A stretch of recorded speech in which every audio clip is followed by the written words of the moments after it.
Hey, what's up, everybody? Welcome back to News Dose. And by this point, I'm honestly frustrated as I witness PlayStation's newfound strategy for the PlayStation 5 unfold before our very eyes. It's almost like the new leadership took everything that fans wanted for the PlayStation 5, everything that we loved about the PlayStation 4, and they just pummeled it into the ground. They grinded it out, and they not only spit in the face of fans, but also the people that got them there in the first place. They just pushed out Sean Layden, the CEO that helped pioneer one of the most definitive generations ever, and here recently, it's been confirmed that they also pushed out the legend himself, that is, Yoshida. Unfortunately for us, their vision is what matched the vision of PlayStation fans, and their replacements, they've gone in a completely different direction, and that has sorely been felt today. Yes, we have yet another high-profile PlayStation cancellation to talk about today, which brings their total cancellations up to 10 in just the last year. If you don't know what this means for the nearest future for the PlayStation brand, well then buckle up, and I'm going to explain all of that today. Before we get started, though, I do want to give a shout out to all my supporters on Patreon and on YouTube memberships. Each and every one of you are absolutely amazing, and just thank you so much for your support. I truly do appreciate you, and you will receive this video through early access. Let's just go and get right into things, though, and since we're going to talk about cancellations today, we might as well just go and start off with EA Origins because it's officially closing on April 17th of 2025. And if you've ever owned a game on EA Origins, then this is actually very important information because what's happening here is that supposedly if you don't upgrade EA Origins to its replacement being the EA app, then you will lose any game that you purchased on EA Origins. So, if you ever needed another reminder of why fans don't like all of these other PC launchers besides Steam, well, here's an example.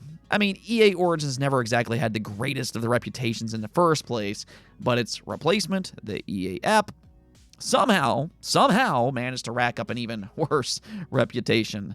So, I don't know. This is just all the more reason why if a game doesn't launch on Steam, a lot of PC users just simply ignore it. So, hurrah, EA, I guess you're doing things. I don't know if they're necessarily the right things or even the slightly right things, but hey, you're doing things, and that counts for something, right? Yeah, whatever. Moving on, though, we actually got a new prediction for Banjo-Kazooie that I thought was actually really interesting. Now, if you know anything about me, you probably know that I'll never, ever, ever, ever give up hope that a new Banjo game will eventually release. I might die with that hope, unfortunately, but regardless, this comes from the Ori creator Thomas Mahler. He took to online and said, Microsoft's been sitting on Banjo-Kazooie with nothing happening there, even though a really talented developer could probably make a Banjo game that could rival 3D Mario and probably sell similar numbers.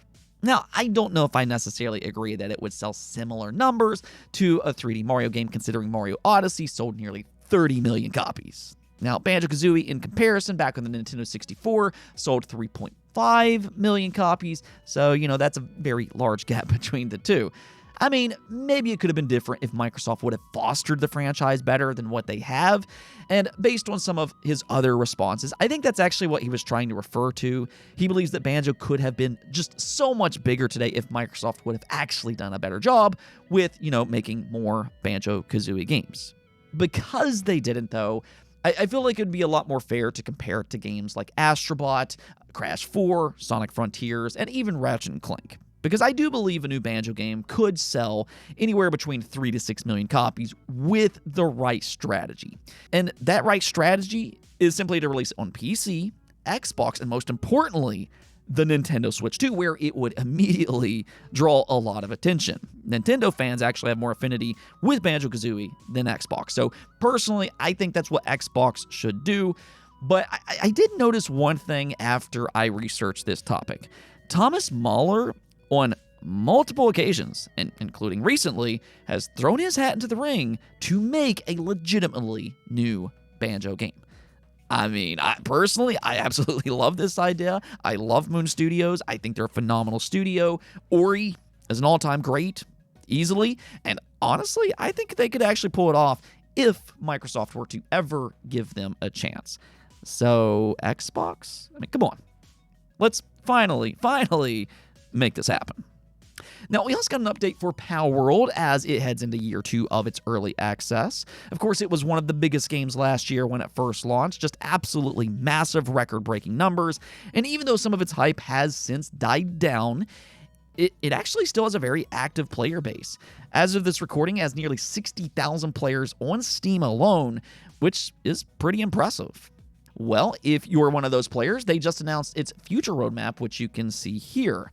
This includes cooperative crossplay, world transfers for PALs, final boss ending scenario, further ways to strengthen and improve PALs, various new content such as new PALs and technologies, game collaborations including Terraria.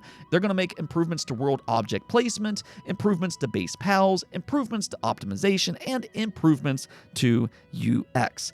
So, I mean, despite their lawsuit with the Pokemon Company, they still have their heads down and they're working hard to improve their breakout hit in 2025. Okay, so let's just go and get into the latest PlayStation situation because, once again, they've seemingly canceled yet another high-profile game. And as you probably guessed, this, of course, is yet another live service project. I mean, who would have guessed, right? It's not like I've been saying that this was a dangerous strategy for Sony since I first heard that their budget was more focused on live service games than it was for their single-player games. I mean, maybe I should work for Sony and direct them towards what, PlayStation gamers actually want, but whatever the case may be, this time, their latest canceled live service project is for the Insoft-developed Horizon MMO. Now, a lot of information, including its gameplay, has leaked out online these past few years. We actually know quite a bit about this game, but apparently, it will never see the light of day. You can read the report here, posted up by the Video Game Chronicles, where it says, according to South Korean site MTN News, publisher NCSoft has canceled projects being worked on at 3 studios, codenamed H, J, and Pantera. Although the story doesn't give any further information on the projects, it's been reported for some time that Project H was the codename for an MMORPG based on Sony's Horizon franchise. Okay, now, before I say more, I first want to clarify a few things. In last week's video, I chewed into Sony for their live service God of War game that was recently canceled. And I got a lot of comments that came at me saying, well, Jay, you don't want them to make live service games, and these cancellations are them listening to their fans. They're getting rid of their live service games. So why are you mad about these cancellations? Well, my response to that is that I don't think you're actually listening to what I'm saying. I've been fairly consistent about this topic. For starters, I'm not against the idea for Sony to work on live service games. I've repeatedly said that. In fact, I think it's actually a good idea to not put all of their eggs into one basket. I think that they should make at least a few live service games. I, however, am against the idea of it being the majority of their budget. And I'm also against the idea for them to shoehorn their established single-player first-party studios onto live service projects. Those were, and will forever be, bad decisions, as we're clearly seeing with all these high-profile cancellations and flops.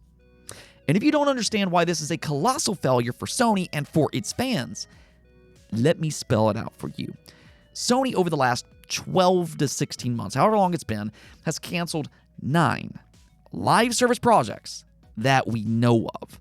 This includes Concord, massive flop. A God of War live service project should have never been in development. The Last of Us Online, Spider-Man The Great Web, a Sony Bend multiplayer game, a new Twisted Metal game, a cooperative game from London Studios, a multiplayer game from Deviation, Payback, which was Destiny's spin-off from Bungie, and now, to top it off, a new Horizon MMO by NCSoft. That's 9 total games that they invested a lot of money in. That's 9 different games that took a lot of resources away from other games that Sony could have been working on. So let me make this clear. I was not mad that a God of War live service game got canceled. I'm not mad about this New Horizon MMO game getting canceled either. What I'm frustrated about is the fact that these games ever got greenlit in the first place, that these games took priority over what they should have been doing all along. I mean, who in their right mind thought it was a good idea to make a God of War live service game and to put Blue Point out of all studios on said game? That's the problem. Instead of putting Blue Point on a game like The Legends of the Dragoon Remake, a lot of fans have been asking for that, or a Bloodborne remake, again, a lot of fans have been asking for that, or any other remake that fans have been asking for.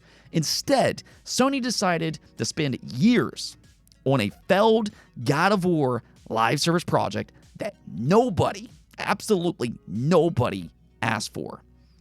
If you want to know why Sony has had a slow rollout of games these past few years, you can blame the decisions that Jim Ryan and Herman Hulst has chosen for the company since they took charge away from Sean Layden and Shu Yoshida.